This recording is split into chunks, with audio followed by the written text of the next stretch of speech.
Ravi. Hello Johnny. ജോണിയെ കണ്ടിട്ട് കുറെ നാളായി. ഞാനിപ്പോ റെസ്റ്റ് എടുക്കുമായിരുന്നു. അതാ ഗ്ലാമർ അല്പം കൂടിയിരിക്കുന്നത്.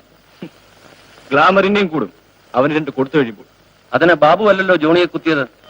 അവനല്ലെങ്കിൽ അവന്റെ പാർട്ടി നേതാവ് അവനല്ലേ. എനിക്ക് അവനെ കിട്ടിയാൽ മതി. ജോണിയോട് കളിച്ചവരാരും വെറുതെ പോയിട്ടില്ല. ഞാൻ എന്റെ കടം ഉടനെ വീട്ടും, പലിശ സഹിതം വീട്ടും.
Come on, Babu.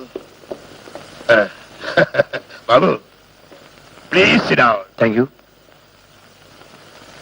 ബാബുവിന് ഇവിടെ ധൈര്യമായി കഴിയാം. ഒളിച്ചു കഴിയാൻ ബാബു കുറ്റമൊന്നും ചെയ്തിട്ടില്ലല്ലോ. പറഞ്ഞിട്ടെന്താ കാര്യം? കടലാസ് ഞാൻ കുറ്റക്കാരനായി പോയില്ലേ? Babu, this is Rosy. Hello. Hello. Thank you. ആ, കുടിക്കൂ, കുടിക്കൂ. എല്ലാ പ്രയാസങ്ങളും മറക്കാനുള്ള ഔഷധമാണിത്. ആട്ടെ, ബാബുവിനെ വീട്ടിൽ നിന്ന് ഇറക്കി വിടാൻ ചേട്ടൻ എന്ത് അവകാശം? നിങ്ങളുടെ രണ്ടുപേരുടെയും കൂടിയല്ലേ ആ വീട്? അതെ, എന്റേതും കൂടിയാണ്. ബാബു വേഗം ചോദിക്കണം. ഞാൻ ചോദിക്കും, വാങ്ങിക്കും. എന്റേതും കൂടിയാണ് ആ വീട്. Good. Cheers Cheers. for the health of Babu. കണ്ടതിലേക്ക് ഒളിച്ചിരിക്കാൻ പറ്റിയ സ്ഥലം റോക്കിയുടെ കൂടെയാണെന്ന് നാണമില്ലല്ലോ പറയാൻ. ശോഭ എന്തറിഞ്ഞിട്ടാണ് എന്നെ ഇങ്ങനെ കുറ്റപ്പെടുത്തുന്നത്? ഞാൻ എന്ത് തെറ്റ് ചെയ്തു? കോളേജിൽ നിന്ന് പുറത്താക്കിയത് എന്റെ പേര് കള്ളക്കേസ് ഉണ്ടാക്കിയിട്ടാണ്. ഇതൊന്നും അന്വേഷിക്കാതെ ചേട്ടൻ എങ്ങനെയാണ് എന്നോട് പെരുമാറിയത്? അതുകൊണ്ട് റോക്കിയുടെ കൂടെ പോണോ? ആപത്തിൽ എന്നെ രക്ഷിച്ചവനാണ് റോക്കി. റോക്കി ചീത്തയായിരിക്കാം, പക്ഷേ എനിക്ക് നല്ലവനാണ്. എത്ര നല്ലവനായാലും ബാബുവേട്ടൻ അവിടെ നിൽക്കുന്ന എനിക്കിഷ്ടമല്ല. നീ പറയുന്നതൊക്കെ ശരിയാണ്, പക്ഷേ തൽക്കാലം മറ്റു വഴിയൊന്നുമില്ല. ഈ കേസിൽ നിന്നും രക്ഷപ്പെടാനാവില്ലെന്നോ? ഇപ്പൊ കേസല്ല പ്രധാനം, ഞാനും ചേട്ടനും തമ്മിലുള്ള അഭിപ്രായ വ്യത്യാസമാണ്. ശോഭയുടെ പ്രയാസം എനിക്ക് മനസ്സിലാവാഞ്ഞിട്ടല്ല. അവനെ തിരുത്താനോ ഉപദേശിക്കാനോ കഴിയാത്ത വിധം ചെളിക്കുണ്ടിൽ വീണു കഴിഞ്ഞു. ഇനി അവൻ എനിക്ക് ആരുമല്ല. നീയും അവനെ മറക്കുന്നതായിരിക്കും നല്ലത്. ചേട്ടാ, അങ്ങനെ മറക്കാനും ഓർക്കാനും ഇത് കടങ്കഥയാണോ? നിങ്ങളെല്ലാം കൂടി തീരുമാനിച്ചു വെച്ചതല്ലേ? അതെ, അന്ന് അവൻ എന്റെ ചെറുകനുള്ളിലായിരുന്നു.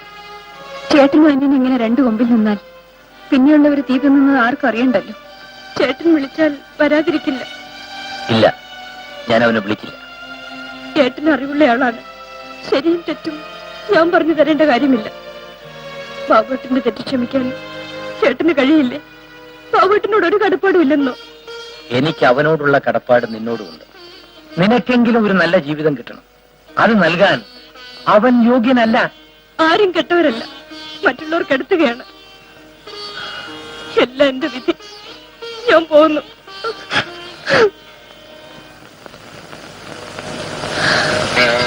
അവള് പറഞ്ഞത് കേട്ടില്ലേ? കേട്ടു. ഇനിയും ആ പെണ്ണിനെ കണ്ണീര് കുടിപ്പിക്കുന്നത് ശരിയല്ല. എത്രയായാലും ബാബു നമ്മുടെ കുഞ്ഞാണ്. അവൻ നശിക്കുന്നത് കാണാൻ നമുക്കാവില്ല. നിങ്ങൾ ചെന്ന് വിളിച്ചാൽ അവൻ തീർച്ചയായും വരും.